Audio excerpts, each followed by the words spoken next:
Olá pessoal, sejam todos bem-vindos a mais uma aula. Na aula de hoje, iremos fazer a resolução de alguns exercícios com base nos assuntos que a gente viu durante a aula passada. Bom, vamos começar com uma questão que nos diz o seguinte: imaginando que a Terra apresente apenas movimento de rotação, determine a velocidade angular desse movimento. Dê a resposta em graus por hora.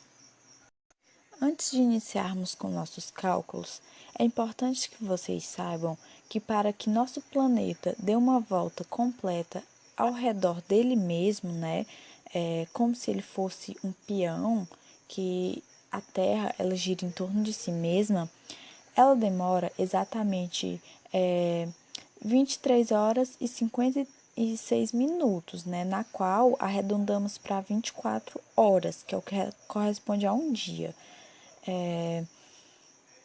Isso porque a Terra orbita constantemente o Sol e após uma rotação completa de 360 graus, um ponto diferente do planeta está voltado para o Sol. E nesta imagem ao lado, vocês podem ver como que ocorre este movimento de rotação da Terra. Bom, a questão nos pede para que nós determine a velocidade angular, do movimento de rotação da Terra. Vocês lembram que na aula passada a gente viu algumas fórmulas e lá estava incluso uma fórmula da velocidade angular.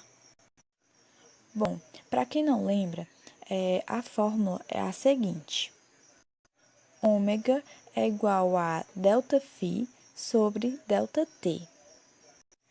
Então, substituindo os valores, que a gente tem nesta fórmula, temos que ômega é igual a 360 graus, que é a rotação completa, que a Terra possui, que ela faz em torno de si mesma, dividido por 24, que é as horas correspondentes a um dia.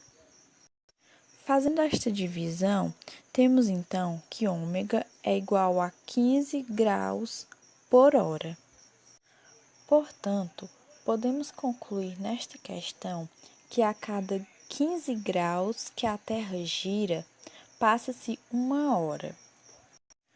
Bom, como vocês podem ver, essa questão ela foi bem simples,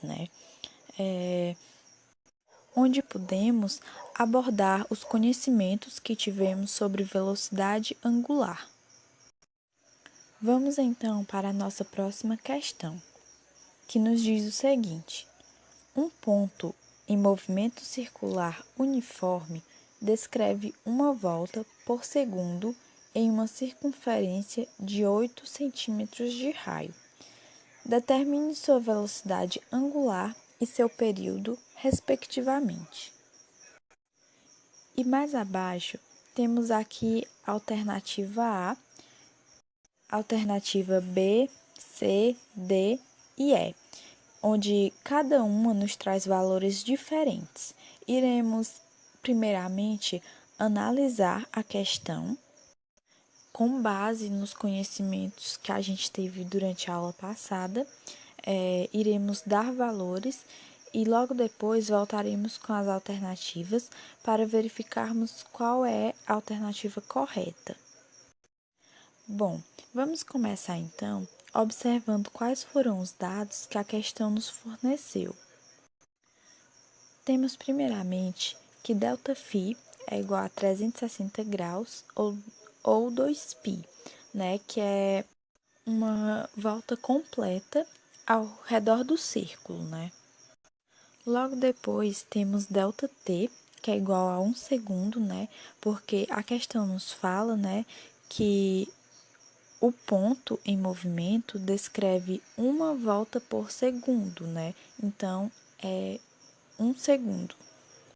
E a questão nos fornece também o raio, que nos diz que é 8 centímetros de raio, a circunferência.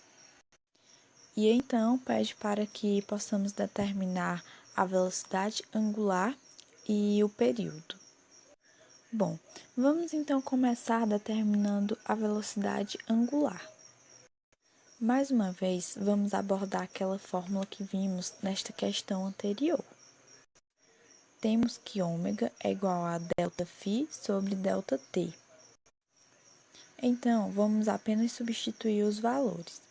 Ômega é igual a 2π, né, que é o que corresponde a ΔΦ, sobre 1, que é o que corresponde a ΔT, né. Logo depois, é só fazermos essa divisão, que é bem simples. 2π dividido para 1, claro, vai dar 2π.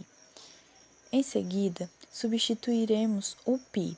Então, ômega é igual a 2 vezes o valor correspondente de π é 3,14, para quem não sabe. Então, multiplicamos o 2 vezes 3,14, que dá igual a 6,28. Então, a velocidade angular dessa circunferência, né, é igual a 6,28 radianos por segundo, que é a unidade de medida da velocidade angular, né? Bom, e agora iremos para a segunda parte, que a questão nos pede para determinarmos o período. Bom, espero que vocês lembrem que na aula passada a gente falou que a frequência se dá em Hertz, que é Hz. E Hertz, né, é rotação por segundo. E a rotação que esse ponto faz na circunferência por segundo é igual a 1, que a gente viu que ela descreve apenas uma volta por segundo. Logo, a rotação será igual a 1, ou seja, a frequência é igual a 1. Lembram também que eu falei que o período é o inverso da frequência? Pois é, exatamente nesta questão iremos precisar, né, lembrar deste conceito. Então, temos que T, que é a letra que representa o período, é igual a 1 sobre F, né, que é a frequência. Então, T é igual a 1 sobre 1, que é a frequência. E, por fim, temos que T é igual a 1 sobre S, que é a unidade, né, que corresponde ao período. Então, o período é 1 sobre S. Então, analisando novamente as alternativas agora, depois de fazermos todas essas observações e todas estas conclusões, né, temos então que a alternativa correta é a letra C, pois, como calculamos anteriormente, né, a velocidade angular equivale a 6,8 radianos por segundo, e já o período equivale a 1 sobre S. Bom, e para finalizarmos nossa aula, iremos para nossa última questão, que é a terceira questão desta aula, onde é uma questão do Enem de 2018, se eu não me engano. E eu achei muito importante trazer para vocês essas questões, até para preparar vocês desde já. A questão nos diz o seguinte: na madrugada de 11 de março de 1978, partes de um foguete soviético reentraram na atmosfera acima da cidade do Rio de Janeiro e caíram no Oceano Atlântico. Foi um belo espetáculo, os inúmeros fragmentos entrando em ignição devido ao atrito com a atmosfera brilharam intensamente, enquanto cortavam o céu. Mas se a reentrada tivesse acontecido alguns minutos depois, teríamos uma tragédia, pois aquela queda seria na área urbana do Rio de Janeiro e não no oceano. De acordo com os fatos relatados, a velocidade angular do foguete em relação à Terra no ponto de reentrada era alternativa A, igual à da Terra e no mesmo sentido, alternativa B, superior à da Terra e no mesmo sentido, C, inferior à da Terra e no sentido oposto, alternativa D, igual à da Terra e no sentido oposto, ou a alternativa é superior à da Terra e no sentido oposto? Bom, antes de simplesmente responder esta pergunta, iremos analisar para podermos determinar qual alternativa está correta. Podemos ver aqui nesta imagem ao lado mais ou menos um esquema, né? Onde tem em destaque a cidade do Rio de Janeiro, que vai ser o nosso ponto de partida aqui nesta questão. Bom, gente, a questão nos fala aqui que basicamente ele vai lançar um foguete, certo?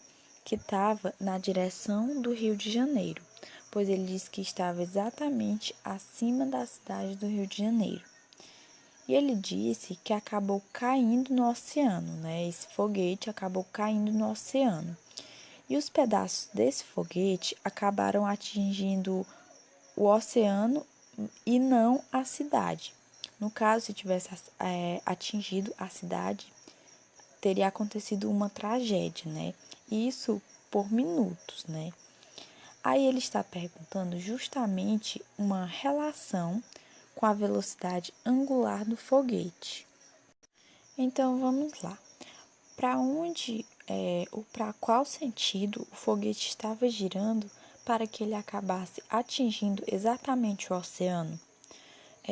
Vamos então supor algumas coisas. Primeiramente, a Terra está girando no sentido anti-horário.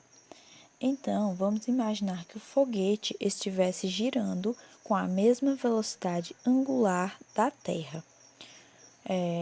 Logo, né, se um foguete estiver girando com a mesma velocidade angular que a Terra, ele na verdade vai estar acompanhando o mesmo giro da Terra. Vocês compreendem? No fim das contas, se ele acompanha o mesmo giro da Terra, ele vai acabar caindo exatamente no ponto de entrada, ou seja, na mesma cidade em que ele partiu, que seria, no caso, no Rio de Janeiro.